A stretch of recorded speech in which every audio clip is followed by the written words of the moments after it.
The Railway Detective, written by Edward Marston, narrated by Peter Walters. Chapter 1. London, 1851. Euston Station was one of the architectural marvels of the day. Even the most regular passengers on the London and North Western Railway could still be impressed by the massive portico, with its 4 Doric columns built of adamantine Bramley Fall sandstone, flanked by 2 pairs of pavilions, and standing on the north side of a large open space. The addition of 2 hotels, one either side of the portico, introduced a functional element that did not lessen the stunning impact of the facade. Those who passed through the imposing entrance found themselves in the great hall, a combined concourse and waiting room. It was a magnificent chamber in the Roman Ionic style, with a high, deeply coffered ceiling that made newcomers gape in astonishment. Caleb Andrews did not even notice it, nor did he spare a glance for the majestic, curved double flight of steps at the northern end of the hall that led to a gallery and vestibule. Only one thing in the station interested him, and that was the locomotive he and his fireman were about to drive to Birmingham. Andrews was a short, wiry character in his early 50s, with a fringe beard that was peppered with grey. There was a jauntiness about him that belied his age and that concealed his deep sense of dedication to his work.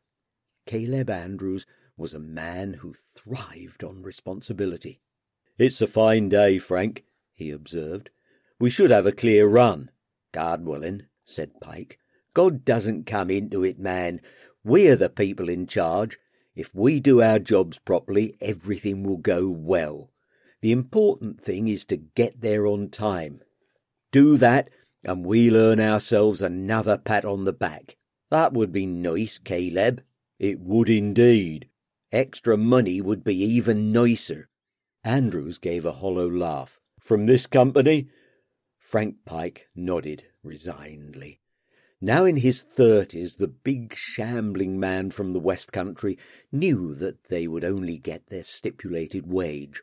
Fireman Pike had a round, flat, moon face that was marked by routine exposure to the elements and, as a rule, darkened by a somnolent expression. His large hands were badly scarred by his trade. He had the deepest respect for his companion and was delighted to work alongside him.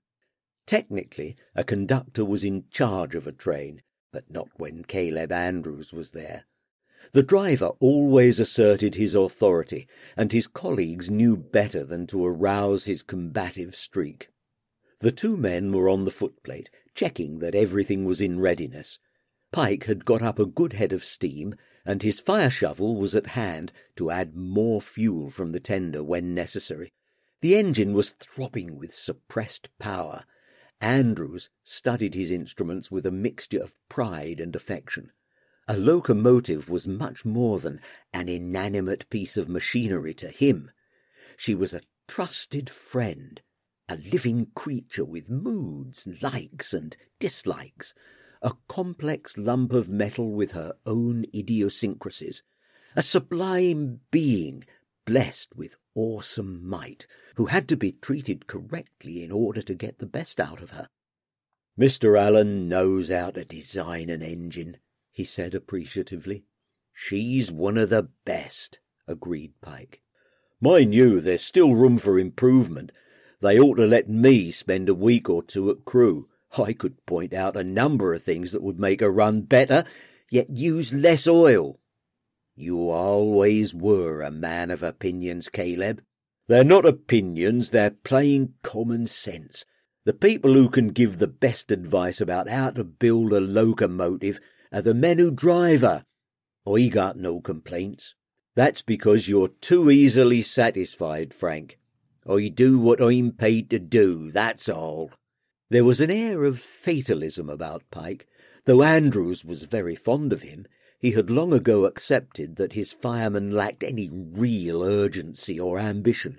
Frank Pike was a reliable workhorse, A quiet, efficient, unassuming, conscientious man who never questioned what he was doing or looked beyond it to something better.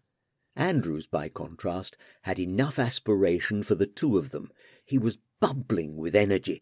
While most men of his years were anticipating retirement, all that he could think about was promotion. Like his fireman, Andrews wore a uniform of light-coloured corduroy and a cap. Pulling a watch from his pocket to consult it, he clicked his tongue in irritation.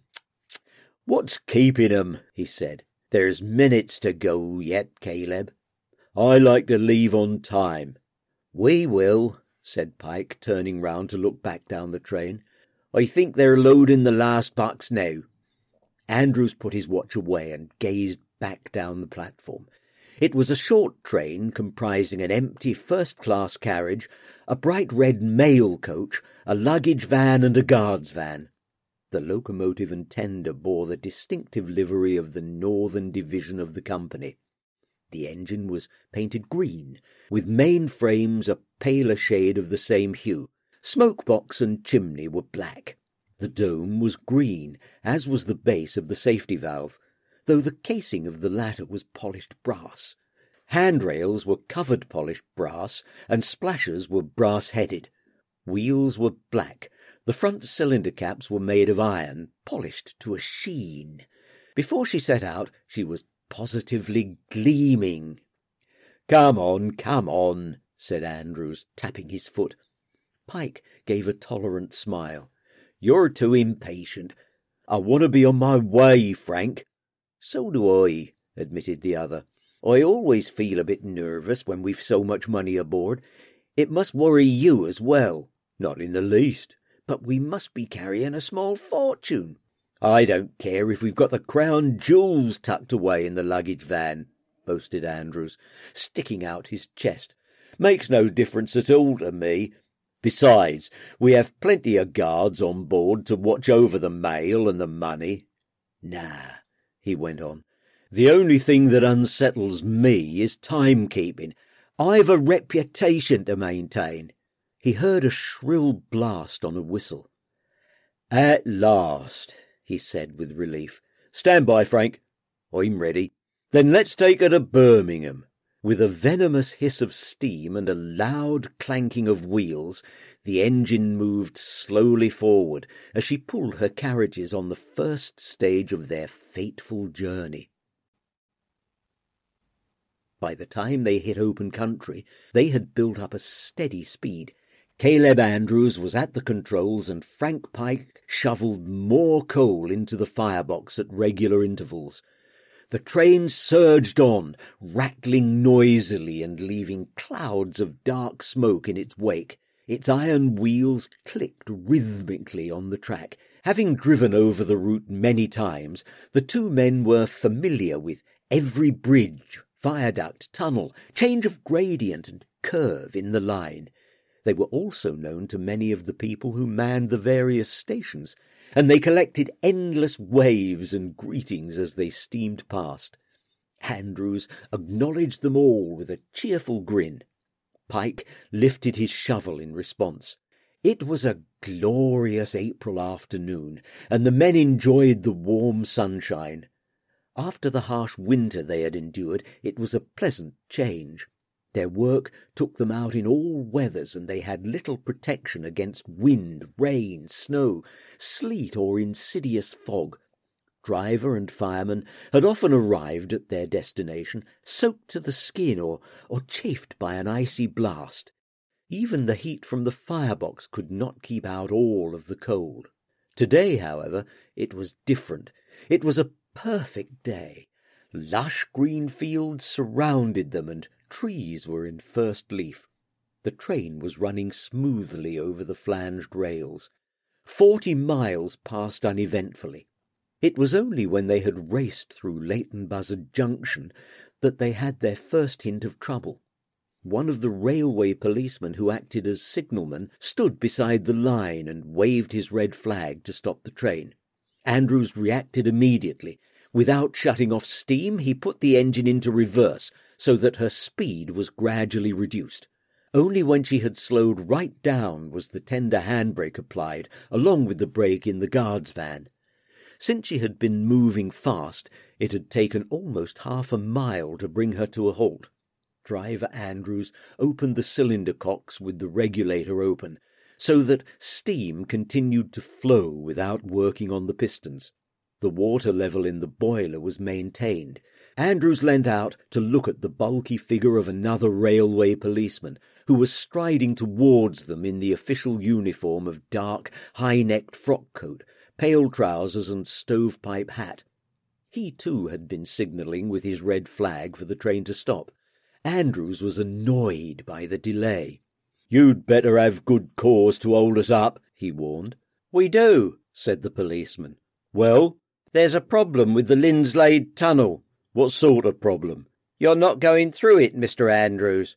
Tossing his flag to the ground, the policeman suddenly pulled a pistol from his belt and pointed it at the driver. Following his example, a group of armed men emerged swiftly from behind the bushes on either side of the line and made for the mail coach and the guard's van. The latter was easy to enter, but the locked doors of the mail coach had to be smashed open with sledgehammers before they could rush in and overpower the mail guards in their scarlet uniforms. While that was happening, someone was uncoupling the mail coach from the first-class carriage in front of it. As he watched the burst of activity, Caleb Andrews was outraged. "What's going on?" he demanded. "The train is being robbed," replied the policeman, still holding the weapon on him. "All you have to do is obey orders. Stand back." "Why?" "Do as I tell you." "No." "Stand back," ordered another voice, "or I'll shoot you." Andrews looked up to see a well-dressed man at the top of a shallow embankment, aiming a rifle at him. There was an air of certainty about him that suggested he was more than ready to carry out his threat. Pike tugged anxiously at his friend's elbow. "Do as they say, Caleb," he advised. Andrews was truculent. "Nobody tells me what to do on my engine," he said, as he was pulled back a little. "I won't let this happen." "They have guns." "They'll need more than that to frighten me, Frank." "Will we?" asked the bogus policeman. Having hauled himself up onto the footplate, he levelled the pistol at the driver's temple. Pike let out a cry of protest, but Andrews was unmoved. He stared at the interloper with defiance. "Take her on, Mr. Andrews," said the other crisply. "What do you mean?" "Drive the train, man." "Not without the mail coach, the luggage van and the guard's van." "You won't be needing those." "I've got my responsibilities," argued the driver. "Your only responsibility is to stay alive," said the policeman, letting him feel the barrel of the weapon against his skull. "Now, are you going to obey orders?" Andrews put his hands on his hips. "Make me," he challenged. For a moment the other man hesitated, not quite knowing what to do in the face of unexpected resistance. Then he moved quickly. Grabbing the pistol by the barrel, he used the butt to club the driver to the floor, opening up a gash on the side of his head that sent blood oozing down his cheek. When the fireman tried to intervene, the gun was pointed at him, and he was forced to step back. Badly dazed, Andrews was groaning at their feet. "Don't hit Caleb again," pleaded Pike. "Then do as I tell you. Start her up. Let me see to that wound of his first." "No," snapped the other, turning the pistol towards Andrews. "Drive the engine, or your friend is a dead man." Pike obeyed at once. More concerned about the driver's safety than his own, he released the brakes as fast as he could.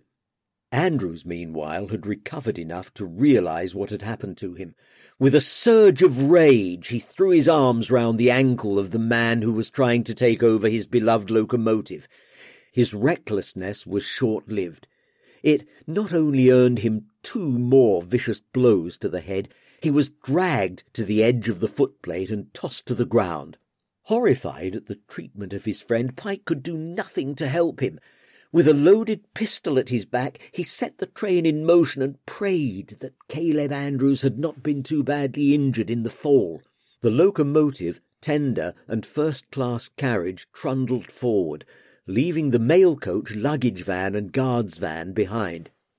Had he been able to glance over his shoulder, Frank Pike would have seen a disconsolate group of guards, surprised by the speed of the ambush, relieved of their weapons and forced to dismount from the train and remove their shoes. When the engine had gone 100 yards and started to pick up speed, the man who had pretended to be a railway policeman gave Pike a farewell slap on the back before jumping off the footplate. He made a soft landing on a grassy verge and rolled over. The fireman soon saw why he had been abandoned. Ahead of him, in the middle distance, was the opening of the Linslade Tunnel. But there was no way that he could reach it. A whole section of track had been levered off its sleepers and cast aside. Those behind the ambush were bent on destruction. Seized by panic, Pike did what he could to avert disaster, but it was in vain. Though he put the engine into reverse and tried to apply the brake, all that he did was to produce a firework display of sparks as the wheels skidded crazily along the rails. Seconds before he ran out of track, Pike had the presence of mind to leap from the footplate, hitting the ground hard.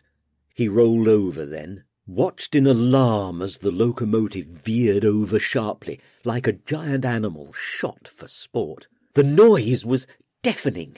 Ploughing after the engine, the tender and the first-class carriage ended up as a tangled mass of iron, seen through a fog of billowing smoke and angry steam. Frank Pike had to hold back tears. When he jumped to the ground, he had twisted his ankle, but he ignored the pain. Pulling himself up, he turned his back on the hideous sight and limped back along the line to the fallen driver, hoping that Caleb Andrews was still alive. Chapter 2. As soon as he entered the room, Robert Colbeck knew that a serious crime must have been committed. The air was thick with pungent smoke, and Superintendent Edward Tallis only reached for his cigar case when he was under severe pressure. Seated behind his desk, the older man was scanning a sheet of paper, as if trying to memorize important details. Colbeck waited patiently for the invitation to sit down.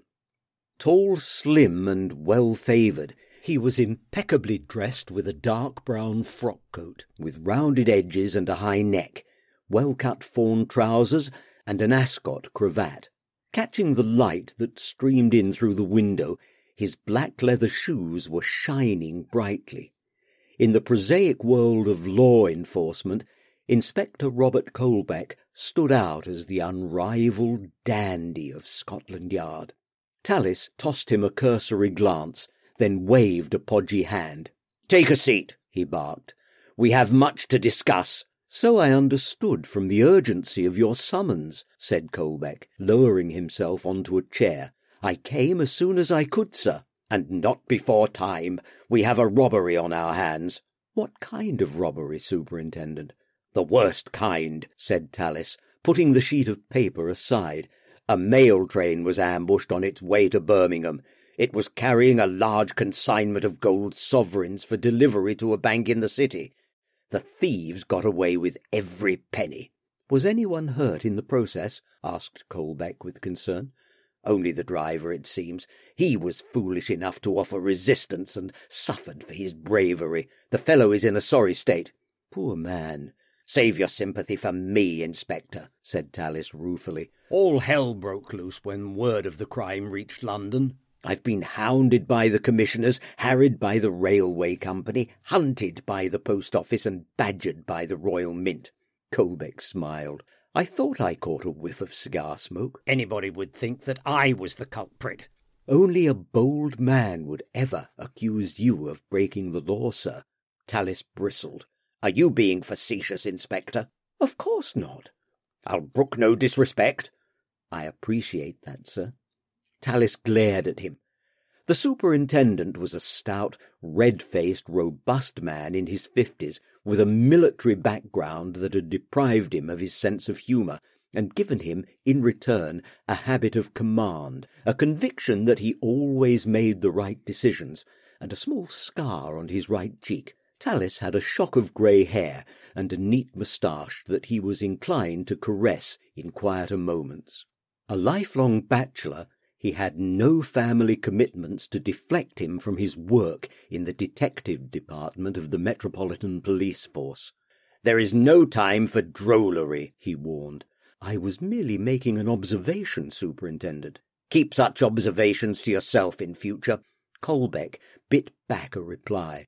There was an unresolved tension between the two men that came to the surface whenever they were alone together, and the inspector had learnt to rein in his urge to provoke Tallis. The superintendent had a violent temper when roused. Colbeck had been at the mercy of it once too often. He probed for information. "What exactly happened, sir?" he asked politely. "That is what I'm endeavouring to tell you. I'm all ears." Clasping his hands together, the superintendent recited the salient details of the case, stressing the importance of prompt action by Scotland Yard. Colbeck listened carefully to the account. Several questions raised themselves, and he put the obvious one to Tallis. How did they know that the train was carrying so much money? "That's for you to find out, Inspector." "They must have had help from an insider." "Track him down." "We will, sir," promised Colbeck. "What interests me is that the locomotive was forced off the tracks and badly damaged." "It will be out of service for weeks, I'm told." "Why on earth did they do such a thing? I mean, the gang had got what they wanted from the train. There was no need to derail the engine like that. What was the intention?" "Ask them when you catch up with them."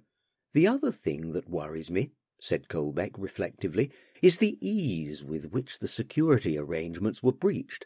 The money was loaded in boxes that were locked inside the Chubb safes. I read an article about those safes when they were installed. They were reckoned to be impregnable." "2 keys are needed to open them." "As well as a combination number, Superintendent." "Only 1 key was carried on the train," noted Tallis. "The other was in the possession of the bank to whom the money was being sent." "Yet according to you," Colbeck pointed out, "the safes were opened and emptied within a matter of minutes. That could only be done with a duplicate key and foreknowledge of the combination number. There's collusion at work here." Tallis heaved a sigh. "This robbery was extremely well planned, Inspector. I deplore what was done, but I have to admire the skill of the operation. We've never had to deal with anything on this scale before. That's why we must solve this crime quickly and bring the malefactors to justice," he went on, banging a fist on the desk in exasperation. "If they are seen to get away with such a daring exploit, there'll be others who will surely try to copy them." "I doubt that, Inspector. Most criminals fortunately have no gift for organisation, and that's the essence of this robbery. Several men were involved, and their timing must have been excellent." "Yes," conceded Tallis grudgingly. "They knew what they wanted and took it, including the mailbags. The post office is hopping mad about that." "It's the people whose correspondence has gone astray who should be really alarmed," said Colbeck, thinking it through. "Those mailbags were not taken out of spite. Some envelopes will contain money or valuable items that can be sold for gain, and by the law of averages there'll be letters of a highly sensitive nature that may give the villains opportunities for blackmail." "That never occurred to me." "I'll wager that it occurred to them." "The scheming devils," said Tallis, extracting a cigar case from his pocket. "Robbery, blackmail, wanton destruction of railway property. These men must be rounded up, Inspector." Colbeck rose purposely to his feet. "The investigation will begin immediately, Superintendent," he said firmly. "What resources do I have at my disposal?" "Whatever you ask for, within reason." "I presume that the railway company will be offering a reward?" Tallis nodded. 50 guineas for anyone who can provide information that will lead to an arrest," he said, selecting a cigar from the case. "This is a Poor advertisement for them. It's the first time their mail train has been robbed. I take it I'm to work with Victor Leeming on this case? Sergeant Leeming is on his way here, even as we speak. Good, said Colbeck.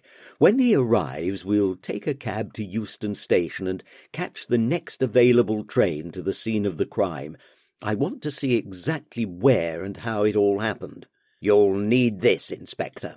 Tallis picked up the sheet of paper. It has all the relevant names on it, except those of the criminals, alas. Colbeck took it from him.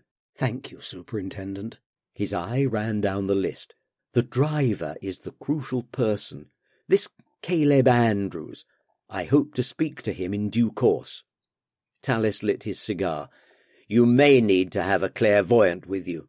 Why? Mr. Andrews is still in a coma and not expected to survive.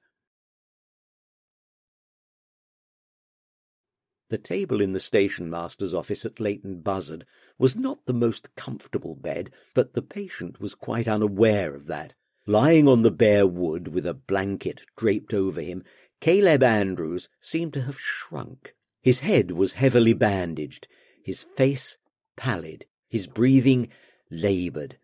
One arm was in a sling, one leg in a splint. He looked as if he were hanging on to life by the merest thread. Keeping vigil beside the makeshift bed, Frank Pike was torn between fear and guilt, terrified that his friend might die, and filled with remorse at his inability to protect the driver from attack. There was another dimension to his anguish. With a pistol held over him, he had been forced to drive the locomotive off the track, something that was anathema to any railwayman. It was no consolation to him that Caleb Andrews had not been able to witness that awful moment when their engine plunged onto the grass verge and shed its load of coal and water. Pike winced as he recalled it. His employers were bound to blame him. He reached out a hand to touch the patient's shoulder. "I'm sorry, Caleb," he said. "I had no choice." The older man's eyelids flickered for a second, and a soft murmur escaped his lips. Pike needed no interpreter. Caleb Andrews was reproaching him. The driver had been in the same situation as him, and he had shown that there was, in fact, a choice. It was between refusal and compliance. While one man had the courage to refuse, the other had opted for compliance. It made Pike feel as if he had betrayed a dear friend and colleague. He drew back his hand involuntarily, no longer entitled to touch Andrews. Covered in blood, the body had been carried all the way back to the station so that a doctor could be sought. The fractured leg and the broken collarbone were not the real cause for concern. It was the head injuries that made the doctor pessimistic. All that he could do was to clean and bind the wounds. Given their severity, he could offer no hope of recovery. Whatever happened, Pike realized he would come in for censure. If the driver lived, he would be sure to admonish his fireman for cowardice. If he died, there would be many others who would point an accusatory finger at Frank Pike. Among them was Caleb Andrews' daughter, a young woman whom Pike would not hurt for the world. As an image of her face came into his mind, he let out a gasp of pain. "Forgive me, Madeleine," he begged. "It was not my fault." "What about the railway policemen who should have patrolled that line?" asked Victor Leeming. "Why were they not on duty?" "Because they were bound and gagged," explained Colbeck, brushing a speck of dust from his sleeve. "Apparently they were found behind some bushes in their underwear. The robbers had borrowed their uniforms." "What about their shoes?" "Those too were missing." "Along with the shoes from all the people on board the train?" said Leeming. "Are we looking for criminals with a passion for footwear?" "No, Victor. We're searching for people who know that the simplest way to slow someone down is to make him walk in stockinged feet. By the time one of the guards reached the station to raise the alarm, the robbers were miles away. With all that money and several pairs of shoes. Don't forget the mail bags. They were a secondary target. Were they? Sergeant Victor Leeming was puzzled. His brow wrinkled in concentration. He was a stocky man in his 30s, slightly older than Colbeck, but with none of the inspector's social graces or charm. Leeming's face had a benign ugliness that was not helped by his broken nose and his slight squint. Though he was not the most intelligent of detectives, he was always the first choice of Robert Colbeck, who valued his tenacity, his single-mindedness, and his capacity for hard work. Leeming was a loyal colleague. The two men were sitting in a first-class carriage of a train that rumbled its way through Buckinghamshire. When it passed Leighton Buzzard Junction, it slowed down by prior arrangement so that it could drop the detectives near the scene of the crime. Colbeck peered through the window as the wrecked locomotive came into sight. "They've repaired the line," he said, pointing to the track that curved ahead of them. "But I suspect it will take a lot longer to mend the engine and the carriage. They'll need a crane to lift them." "There's no shortage of railway policemen," said Leeming, studying the knot of people beside the line. "I can count a dozen or more." "All with their shoes on. What sort of reception can we expect, Inspector?" "A hostile one. They resent our interference." "But we're here to solve the crime." "They probably feel that it's their job to do that." Colbeck waited until the train shuddered to a halt, then opened the door of the carriage. Taking care not to snag the tails of his coat, he jumped down nimbly onto the track. Leeming descended more slowly. Having deposited 2 of its passengers, the train chugged slowly off towards the Linslade Tunnel. The newcomers took stock of the situation. Several people were gathered around the stricken engine and carriage. Others were standing in forlorn groups. Colbeck sought out the man whose name had been given to him as the person in charge. Inspector Rory McTurk of the Railway Police was a huge individual with a black beard and shaggy eyebrows. When he was introduced to them, McTurk was patently unimpressed by Colbeck's tailored elegance and by Leeming's unsightly features. He put a note of disapproval into his gruff voice. "So, you've come at last, have you?" he said. "Yes," replied Colbeck, weighing him up. "I trust that we can count on your full cooperation, Mr. McTurk." "Inspector McTurk," corrected the other. "I beg your pardon." "We'll give you all the help you need and some guidance." "Do you think that we'll need guidance, Inspector?" "Yes," said McTurk brusquely. "Railway law is a complicated thing. You'll need someone to take you through it. As for the robbery," he continued with an air of complacency, "I've already made preliminary inquiries among those who were on board the train, and I'm in a position to tell you exactly what happened." "I'd prefer to hear it from the lips of those witnesses," insisted Colbeck. "That way we eliminate any narrative flourishes you might feel impelled to introduce." McTurk was indignant. "I'll tell you the plain facts, nothing else." "After we've spoken to those who actually travelled on the train, if you don't mind. Second-hand evidence is always suspect, as you know." Colbeck looked around. "Where are they?" "The mail guards are there," said McTurk sourly, indicating the men who wore scarlet uniforms. "The 2 railway policemen who were aboard are at the station, along with Fireman Pike and the guard." "What about the driver, Caleb Andrews?" "He's at Leighton Buzzard as well, Inspector. They took him to the station and sent for a doctor. Driver Andrews was badly hurt." "How badly?" McTurk was blunt. "This may turn into a murder investigation." "Does he have a family?" "Only a daughter, according to his fireman. We've sent word to her. She'll have heard the worst by now." "I hope that tact and consideration were shown," said Colbeck, glad that McTurk himself had not imparted the distressing news. Discretion did not appear to be one of the Scotsman's virtues. "Victor?" "Yes, Inspector," said Leeming, stepping forward. "Take full statements from the mail guards." "Yes, sir. We'll speak to the others later." Leeming went off to interview the men who were sitting on the grass without any shoes and feeling very sorry for themselves. Colbeck was left to survey the scene. After looking up and down the line, he climbed the embankment and walked slowly along the ridge. McTurk felt obliged to follow him, scrambling up the incline and cursing when he lost his footing. The detective eventually paused beside some divots that had been gouged out of the turf. He knelt down to examine them. "They brought the money this way," he decided. "What makes you think that?" "The sovereigns were in bags that were packed into wooden boxes, Inspector.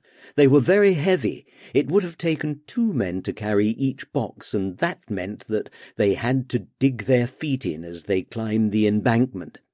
He glanced down the line. "What happened to the mail coach, the luggage van and the guard's van?" "They were towed back to Leighton Buzzard and put into a siding."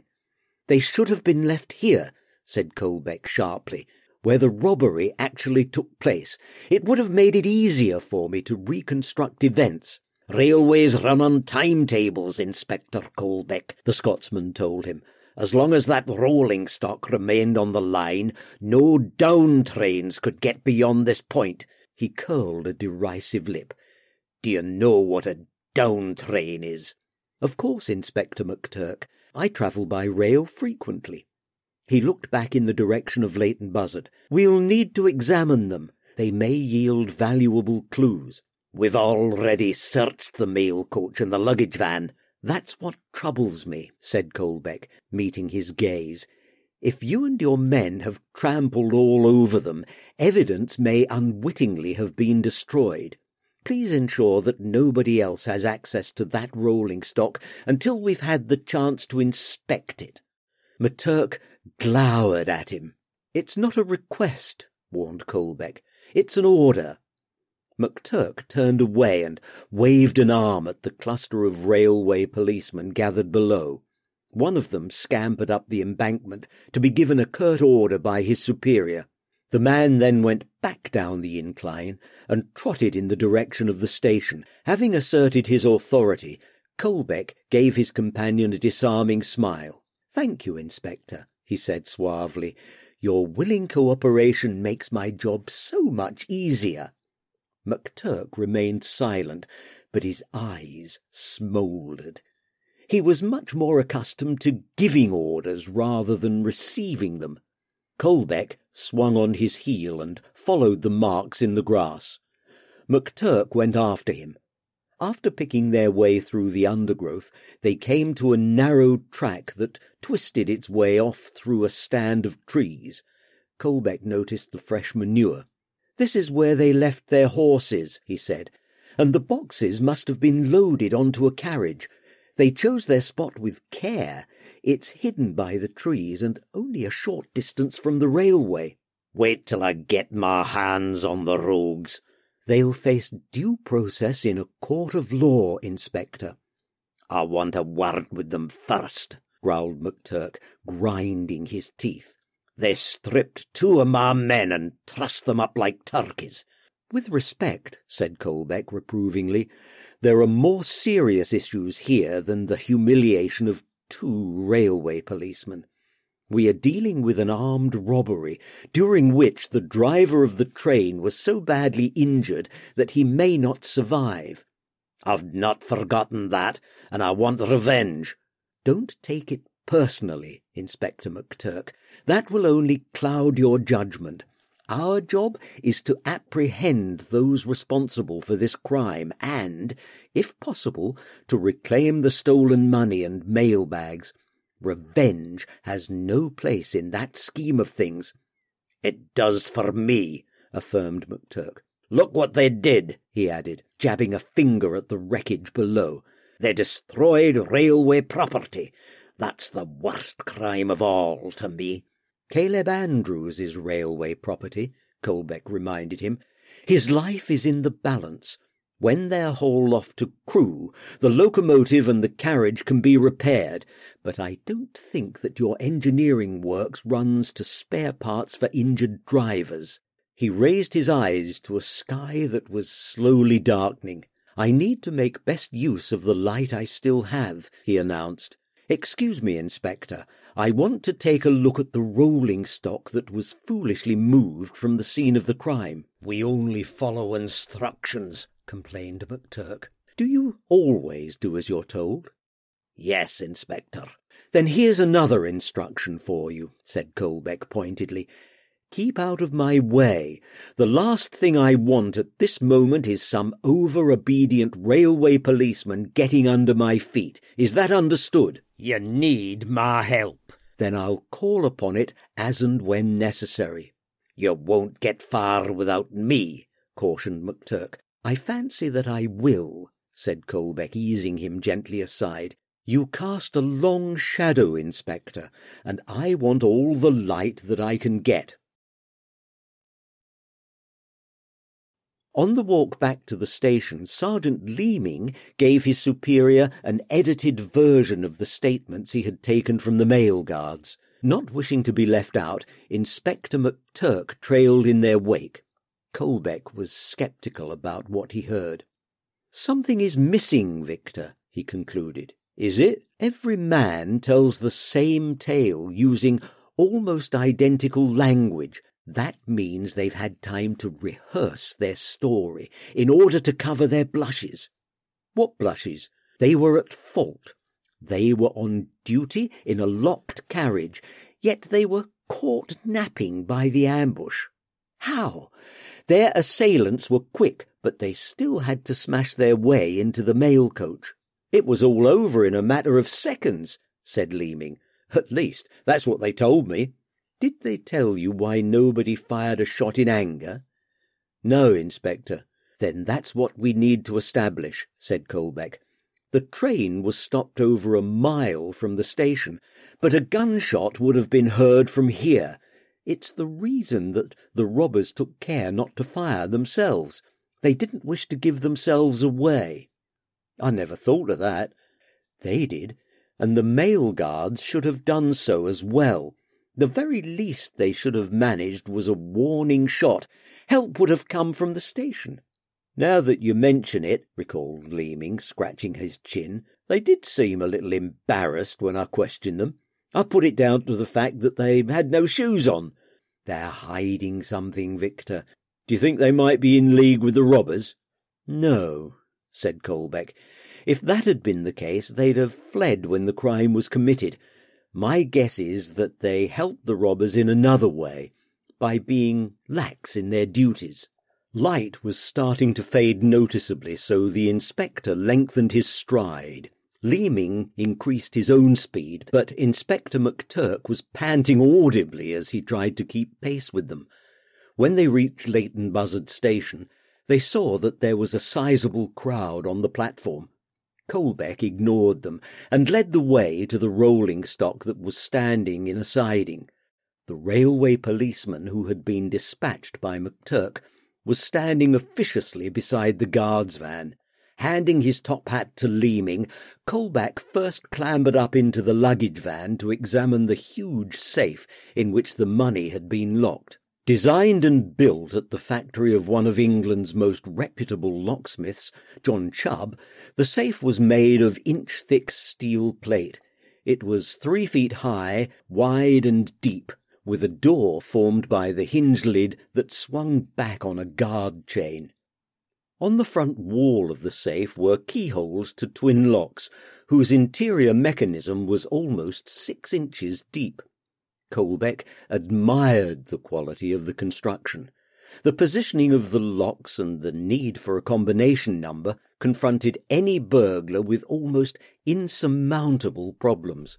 Cracksmen whom he had arrested in the past had always admitted how difficult it was to open a Chubb safe.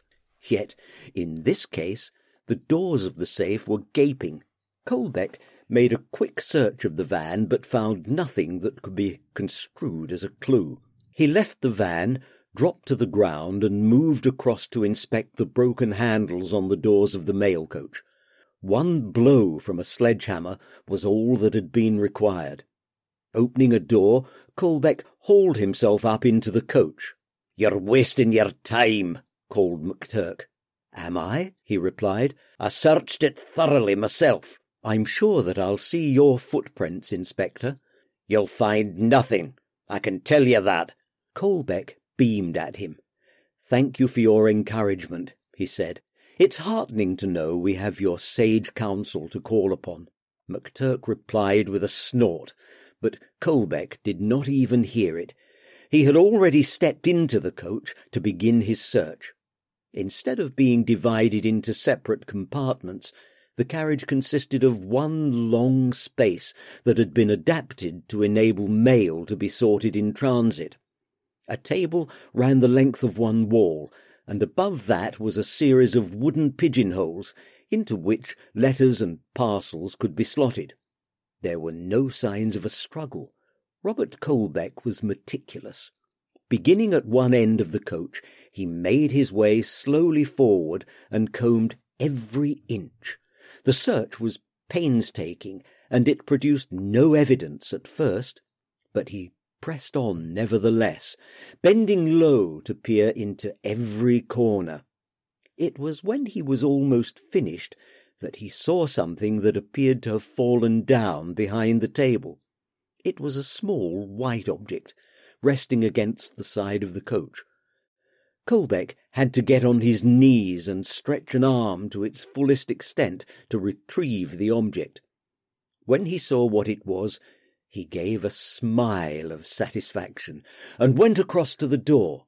Inspector McTurk and Sergeant Leeming waited beside the track. "I told you there was nothing to see," said McTurk triumphantly.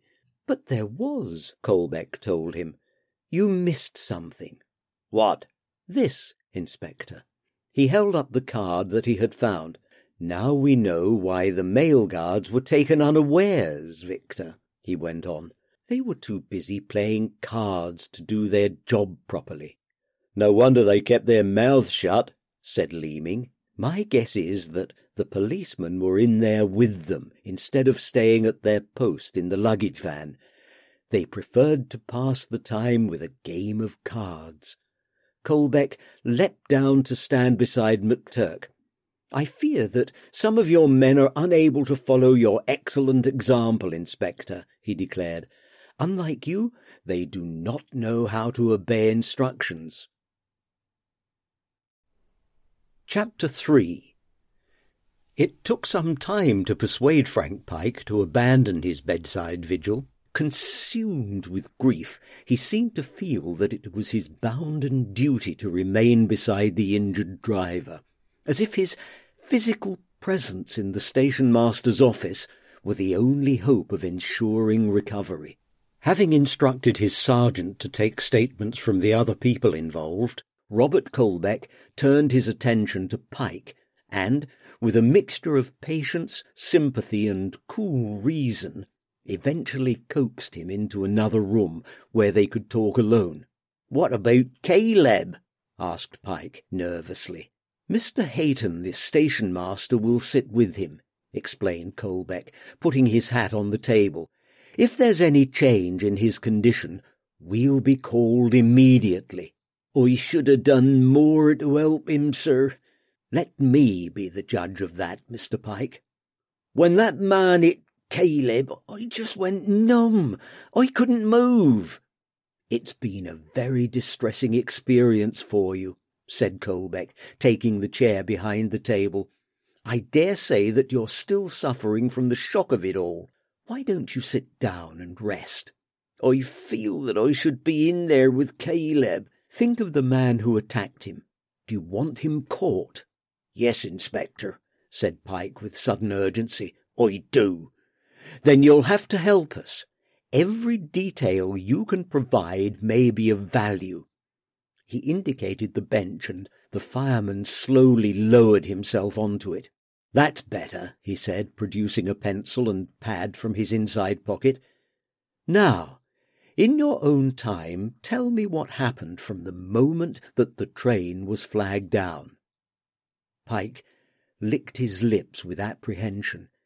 He clearly did not wish to recount a story in which he felt his own conduct had been grievously at fault, but he accepted that it had to be done. On the other side of the wall, Caleb Andrews was fighting for his life. Even if it meant some personal discomfort for Pike, he knew that he had to be honest. It was the only way that he could help in the search for the men who had robbed the train and forced him to drive the locomotive off the track. "When was your suspicion first aroused?" asked Colbeck. "Not until the signalman threw his flag aside and drew a pistol." "Can you describe the fellow?" "Oh, yes," said Pike with feeling. "He was as close as you are, Inspector. I looked him right in the face. He was a big man around my own height, with ginger whiskers, but it was his eyes I remember most clearly, sir. They was cold as death." Notwithstanding the fact that he was still badly shaken, Frank Pike gave a full and lucid account of the robbery, albeit punctuated with apologies for the way that he felt he had let the driver down. Noting down everything in his pad, Colbeck prodded him gently with questions until he elicited all the details. The fireman's deep respect and affection for Caleb Andrews was obvious. Colbeck was touched. He tried to offer a modicum of reassurance. "From what you tell me," he said, "Mr. Andrews was a plucky man." "Caleb would stand up to anybody." "Even when he was threatened with a loaded pistol?" "Yes," said Pike with a note of pride. "He was fearless." "That courage will stand him in good stead now. He has a strong will to live, and it should help him through. When his condition is more stable, I'll arrange for him to be taken home. Meanwhile, I'll make sure that he's moved to a proper bed." "Thank you, Inspector." "I believe that he has a daughter." "That's true," replied the other. "Madeleine worships her father. This will be a terrible blow to her. It is to all of us, of course, but Madeleine is the person who'll suffer most. Caleb is everything to her." "What about you, Mr. Pike?" "Me, sir? Do you have someone who can help you through this ordeal?" "I've a wife and child, Inspector. Heaven knows what Rose will say when she hears what's happened today. She worries enough about me as it is," he said with a sheepish smile. "My wife thinks that working on the railway is dangerous." "You may find it difficult to convince her otherwise, Mr. Pike." The fireman sat upright. "I like my job, sir," he attested. "It's the only thing I ever wanted to do. The robbery won't change that." "I admire your devotion to duty." Colbeck glanced down at his notes.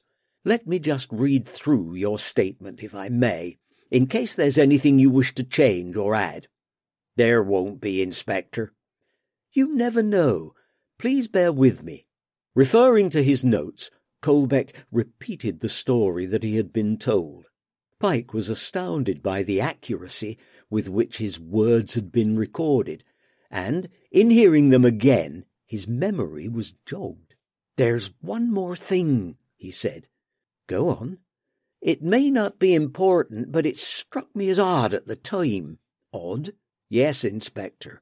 The man who climbed up onto the footplate called Caleb by his name. He knew who was driving that train." "I wonder how," said Colbeck, making another entry.